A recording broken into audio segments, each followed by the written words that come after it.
Good morning, everybody. Today we are going to talk about vectors, all right? If you have had physics before, maybe even in physical science, you guys discussed them a little bit. This will be a lot easier for you. If you have not had them before, that's okay. Vectors are a mathematical concept that have two components to them, okay? And so if you don't yet have something with which to write and something on which to write, let's get those things out, okay? Because vectors have two components or two parts. And first, they have direction, okay? When we're talking about a vector, we're talking about which way it's going. And secondly, they have magnitude. When we're talking about a vector, we're talking about how much. Now, so far, that definition might leave a lot open, but let me help make this clear. So when I'm talking about vectors, I could be talking about driving. And driving can have direction. I could be driving east, and it could have magnitude. I could be driving at 50 miles an hour east, okay? And that could be represented as a vector. And that's what vectors do. Vectors are this thing that we can kind of talk about, but they have these two components to them. They've got direction and they've got magnitude. Now, if you've had physics, you probably know that speed is not represented in a vector, but velocity is. Speed is just a number. Speed, you're going this fast, that's it. But velocity always has a direction connected to it. Okay, you could have force vectors. You could talk about pushing something, in a certain direction with a certain amount of force. And when we're talking about vectors, we typically draw them, and vectors, let's see here, vectors are illustrated by drawing arrows. Okay, so if I draw a vector that looks like this, and I draw a vector that looks like this, all right, and I say that these are the two velocities in this situation. Well, everyone in here should be able to recognize a couple things. You should be able to recognize at first, they're going different directions, okay? That those velocity vectors, those are going opposite directions. Secondly, we should be able to recognize the magnitude. The magnitude can be illustrated by the length of the arrow drawn. And so if these are velocity vectors, then I would say that I know this one is going much faster than this one right here, okay? And so that's something else I can see.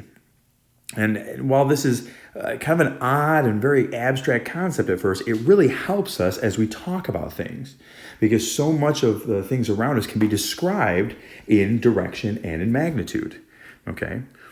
And so as we're looking at these, we're going to kind of move a little bit forward with this idea. Hopefully, if you have some background in this, you go, okay, this isn't hard. If you don't, the easiest thing for you to know right now is all we're doing is we're going to talk about the different parts of an application problem, of a real world problem, and we're going to break it down into arrows. And we're going to look at the length of those arrows, and we're also going to look at the direction of those arrows, okay? The neat thing about vectors is that you can add them. And so I want you to imagine that, let's say we're looking down on an ice rink, okay? Here's a bird's eye view of some ice rink somewhere. Okay, and let's say there's this big, heavy object right here in the middle. And let's say that somebody is pushing this way, okay, with like 40 pounds of force. And someone's pushing this way with about 30 pounds of force. My question is, well, what would happen to this object? Okay, if someone's pushing that way and someone's pushing that way. Well, the neat thing is you can add vectors. You can combine them. And so what I could literally do is I could take this one right here, and I can say, well, that's going to go right here. And I can take this other one right here. Let's leave that zero behind. And go right here and add them tip to tip. And what's going to happen then, the result is that object is going to go this way. And I could even figure out the speed based on the 30, how much force would be behind the 30 pounds and the 40 pounds. But obviously you can see this is not a right triangle. And so it takes some trigonometry that we have not yet learned. But the bottom line is you can start to figure out some real basic things like which direction it would go. And here I just came up with this rudimentary drawing of vectors and arrows, and we can kind of put these things together. Now, let me give you maybe a little bit better real-world example. Okay, so here's an example. We talked about ice. The reason I talked about ice is because things would slide on ice so easily. Well, let's talk about water. Okay, so here's exemple numero uno. I don't need you to write all this down, but I definitely need you to look at what I have, read that, and work this problem with me. It says a boat is crossing a river that runs due north. So what I'm going to do is I'm going to draw this river that runs due north. Okay. All right, there's our river running due north. Let's see, it goes like, okay, the river's flowing that way. Going due north. Okay. Secondly, it says the boat is pointed due east. Okay, so we've got this boat. I don't know how we want to draw the boat. Okay, there's our boat. And it's pointed due east. Okay? And is moving through the water at 12 miles an hour. Okay, that's important. And the water is flowing at 5.1 miles per hour. And it asks us to find the actual, whoops, I left out a word there. Find the actual course of the boat. Okay? Because see, what's happening here is the boat is trying to go due east. It's pointed as if it's going to go due east right here. But the water is pushing it along. So even though it's pointed due east, it's actually going to take a path somewhat in this direction right here. We don't know exactly what that is, but it's going to take a path in that direction. Okay? Now, you don't have to draw the river, the boat. I mean, you can make this really simple. Let's think about this. Okay? If you're going to, let's hold on to some of the information right there. If you're going to draw this, what I would do is I would draw first the vector of the boat. And say, okay, due east at 12 miles per hour. Draw the vector of the river. Due north at 5.1 miles per hour. Now notice, please, if you don't notice anything else, please notice this. This vector is way longer. Why is it way longer? Because it represents a magnitude of 12 miles per hour. This vector is way shorter because it represents the magnitude of 5.1 miles per hour. Okay? Now, it might not be accurate, but if I wanted to be really accurate, you get out a ruler, you make that one 12 centimeters long and 5.1 centimeters long, and it would work. Okay? And so what's going to happen is we could move this vector right here over to this end, so it looks like that. And that's what's going to happen. That's going to be the actual course of the boat right there. Okay? And so that angle right here is going to be how far off of due east it actually travels. Now, that's not how we measure the course of the bearing. We don't measure the course of the bearing off east or west. We always measure it off north or south. But either way, that's how the water's going to affect it. Okay? So what we can do, I hope you see at this point, we have a really simple right triangle. Looks like this. This is 5.1, and this is 12. And we could argue that this is the angle right here. I'm going to call it x instead of theta for a second, because we're going to have these two angles. We're going to have x and we're going to have y. Now, hopefully, everyone in the room knows what the relationship is between x and y. All three angles in a triangle have to add up to be 180. We already have a 90-degree angle over here, so therefore we should know that x plus y has got to be 90. Those are complementary angles, all right? And also, look back here, over in our original picture right here, we can see that these two angles, I don't know if you can, let me focus and zoom in a little bit. This angle, I'll call it angle 1 and angle 2. Those two angles are complementary. And remember, while it's easy for us to find this angle 2 right here, we need to remember that we never find the bearing or the course based off of east or west. We really want it based off of north or south. So this is the angle we're truly looking for in the end. We're either going to have to subtract from 90 or something, but that's really where we're going to go. So that's really what y is. Y is this angle right here. Okay? And, we could get further into it and say, well, we got parallel lines cut by transversal, and those are alternate interior angles. There's all sorts of geometry. We could talk about this. But either way, y is really the angle we're looking for, okay? And y is going to be that bearing. It's going to be north, y degrees, east is going to be our answer, okay? And so I could go ahead and find that. This is a real simple problem. Okay, for this, what I'm going to use is tangent. And so if I'm at the position of y, I could say the tangent of y is equal to opposite, which is 12, over adjacent, 5.1. You do the inverse tangent of both sides.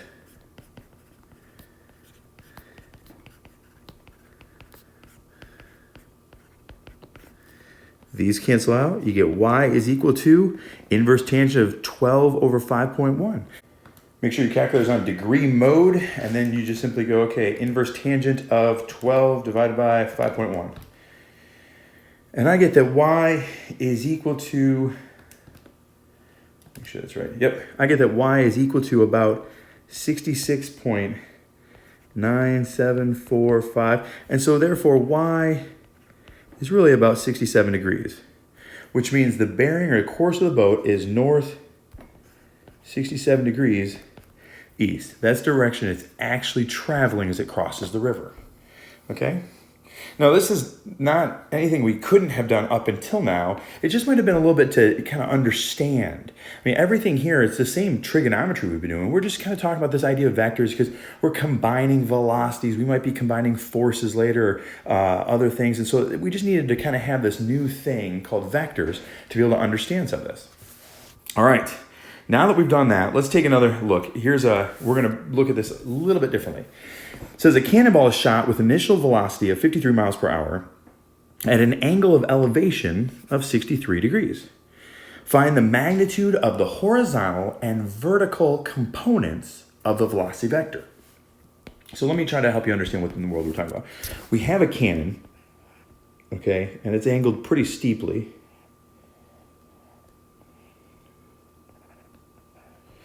And it shoots a cannonball out.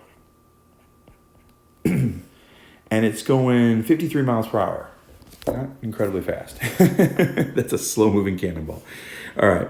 Now, if you were laying down on the ground right here, looking up at that, all you would really see is the cannonball moving this way. That's all you would really see.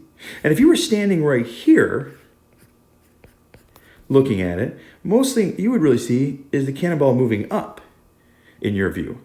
So as you're laying down, you'd see the cannonball moving over, and as you're standing there looking at it, you'd only really see the cannonball moving up until it got over you.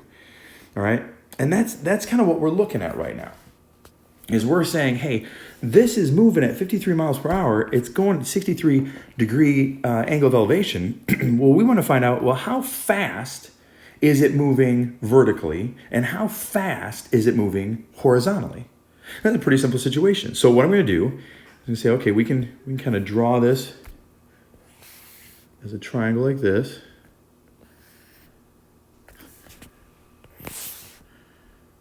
Okay, looks something like that.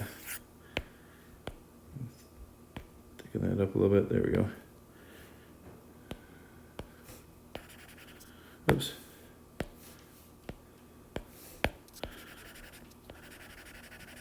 All right, there we go. So this is what it generally should look like. Something like this. So we know that this is 53 miles per hour. I'm sorry, that is a terrible number. If we shot a cannonball at 53 miles per hour, it would make it like 20 feet, I think. All right, anyway.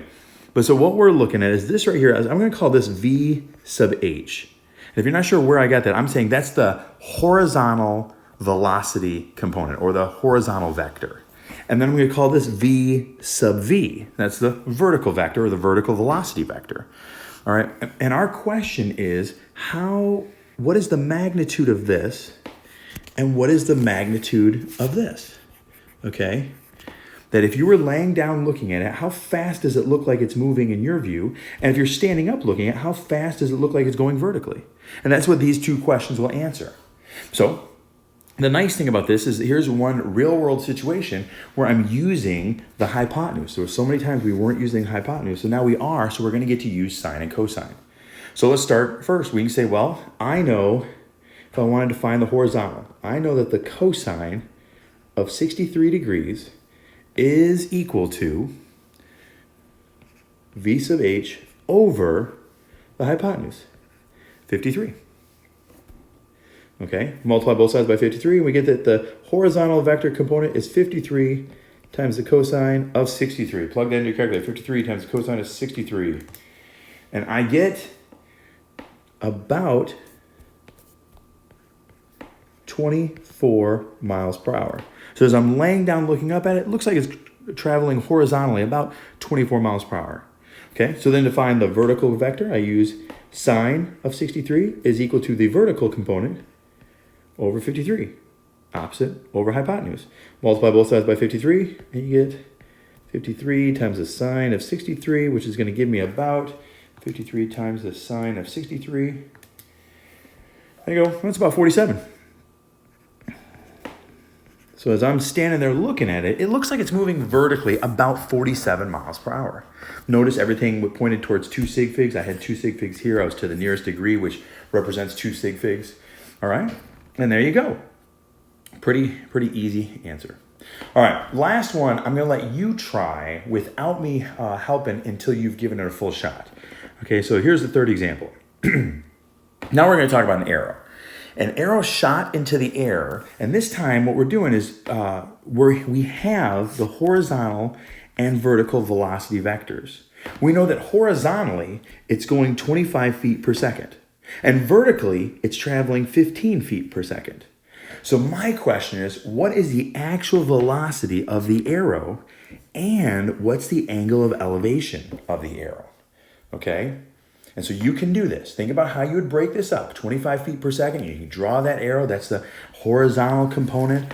You got 15 feet per second. That's the vertical component. So what I want you to do is take just a few minutes. You're going to draw this, try to come up with the answer, and answer these two aspects. I want the velocity and the angle of elevation. So we can go ahead and pause the video right here, and then I'll work through it. Okay, hopefully you saw that this is a really simple problem, and so I'm going to go through it relatively quickly. And we say, well, the horizontal, I'm going to draw it, ooh, that was a rough horizontal line. Not much better. Okay, the horizontal component was right there, 25 feet per second. And then the vertical component is right here. This one is 15 feet per second. And so what's going to happen is the actual arrow is going to be going this way. Okay, and it's going some speed, and it's going to have some angle of elevation. Now, the angle of elevation is always measured off the horizontal. Okay, angle of elevation is always measured off the horizontal. The bearing and the course and the heading, that's always measured off the north-south. But that's not what we're doing here. We're just finding the angle of elevation. Okay, so I hope you can see that to find the velocity right here, the magnitude of this vector, it's simply a Pythagorean theorem problem. Okay, because you know that this part right here is 15. You know these are perpendicular to each other because one is the vertical and one's the horizontal. So you can say 15 squared plus 25 squared equals what our velocity is squared. So 15 squared is 225. 25 squared is 625. There's my velocity squared. So what does that give me? 850 is equal to velocity squared. And that's got to be just under 30. So 850 and take the square root. I get 29.1547. So I say the velocity is just about 29 feet per second. It's going 25 feet per second this way, 15 feet per second this way. The result is about 29 feet per second. Okay? Now, to find the angle of elevation, I don't want to use this number because that's kind of this unclean number that wasn't given to me. I want to go back to my original numbers, so I'm going to use tangent. I'm going to say the tangent of the angle of elevation is going to be equal to opposite over adjacent, 15 feet per second over 25 feet per second, okay? And with that, then I have to take the inverse tangent of both sides, and I get the theta is equal to the inverse tangent of 15 over 25, opposite over adjacent, inverse tangent of 15 divided by 25, close the parentheses, and I get 30.96 something, something, something, something. And so you go theta is about 31 degrees. Okay, the arrow has been shot at an angle of elevation about 31 degrees and traveling at about 29 feet per second. We were given just a little bit of information about the arrow, and we were able to figure everything else out. All right, so these three problems really give you a good idea of understanding basic vectors when it comes to application problems. What I'm going to have you do right now is I'm going to have you try 6 problems on your own. All the answers are in the back of the book, and then we'll take a look at those problems in just a little bit. Okay, but what you're going to work through right now is on page 102. I want you to do 21 through 31 odd. Okay, and then just a little bit, we'll take a look at those problems.